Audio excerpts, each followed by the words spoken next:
Ali Raisman, one of the most decorated American gymnasts in history, has confirmed she was sexually abused by longtime USA Gymnastics Dr. Lawrence G. Nasser in an interview with the CBS News magazine 60 Minutes. Raisman, 23, said she spoke with FBI investigators after last year's Rio Olympics, where she captained the United States to a gold medal in the team event and captured individual silvers in the all-around and floor exercise. "Why are we looking at why didn't the girls speak up? Why not look at what about the culture?" she said in an interview scheduled to air on Sunday night. "What did USA Gymnastics do, and Larry Nassar do, to manipulate these girls so much that they are so afraid to speak up?" Nassar, an osteopath who spent nearly 30 years as trainer and national medical coordinator with the USA Gymnastics program, is now in prison in Michigan after pleading guilty to possession of child pornography.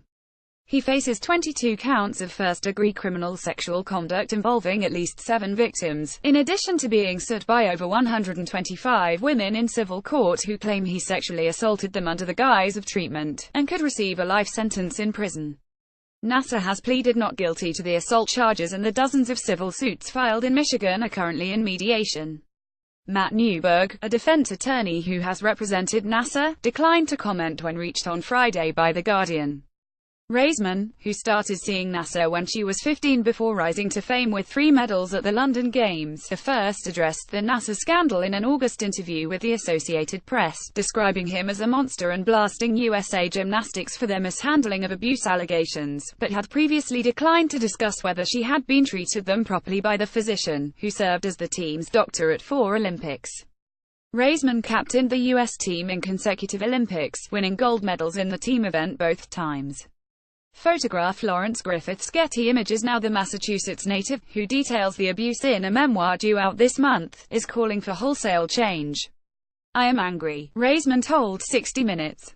"I'm really upset because I care a lot, you know, when I see these young girls that come up to me, and they ask for pictures or autographs, whatever it is, I can't. Every time I look at them, every time I see them smiling, I just want to create change so that they never, ever have to go through this." Raisman's allegations come 3 weeks after Michaela Maroney, her teammate from the 2012 gold medal-winning team known as the Fierce Five, detailed years of abuse by Nassar under the guise of treatment from the age of 13 until her retirement from the sport last year. "People should know that this is not just happening in Hollywood," Maroney wrote in a lengthy Twitter post inspired by the #MeToo movement, the hashtag campaign that's encouraged victims of sexual harassment or assault to step forward with their stories. "This is happening everywhere. Wherever there is a position of power, there seems to be potential for abuse. I had a dream to go to the Olympics, and the things that I had to endure to get there were unnecessary and disgusting." In March, Jamie Dantzscher, a 2000 Olympic bronze medalist, and 3-time national champion rhythmic gymnast Jessica Howard testified before Congress that they were sexually abused by Nassar. USA Gymnastics failed its most basic responsibility to protect the athletes under its care, Dantzscher said during the 90-minute hearing. She added, "Children often don't speak up if they're abused. They suffer in silence. They're taught to submit to the authority of adults. This is especially true in the hyper-competitive world of elite gymnastics. Women do speak up, and that is why I am here today." USA Gymnastics has come under fire over its handling of sexual abuse cases in the wake of the Nassar scandal and an Indianapolis Star investigation that revealed the failure to report to authorities many allegations of abuse against coaches and staff at some of its over 3,500 clubs across the country. The intensified pressure led to the resignation of Steve Penny as president earlier this year, but not without a reported $1 million severance package that drew sharp criticism from Raisman.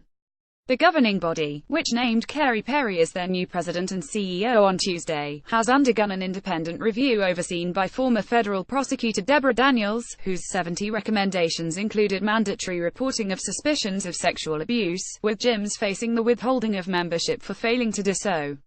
USA Gymnastics is very sorry that any athlete has been harmed, the organization said in a statement. "We want to work with Ali and all interested athletes to keep athletes safe.